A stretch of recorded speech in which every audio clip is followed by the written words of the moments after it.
গুলো সহ বশত ভাবে, এই শব্দগুলো কখনোই বিযুক্ত থাকবে না, মানে আলাদা হয়ে বসবে না, শব্দের সাথে লেগে যাবে, বিশেষের সাথে লেগে যাবে।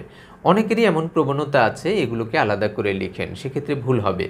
এগুলো একসাথে লেগে যাবে, বিশেষের সাথে লেগে যাবে, অর্থাৎ আপনি যেখানে বসাচ্ছেন তার আগের বিশেষের সাথে লেগে যাবে। যেমন ভুলবশত, ভালোভাবে, গরুগুলো, স্ত্রীসহ।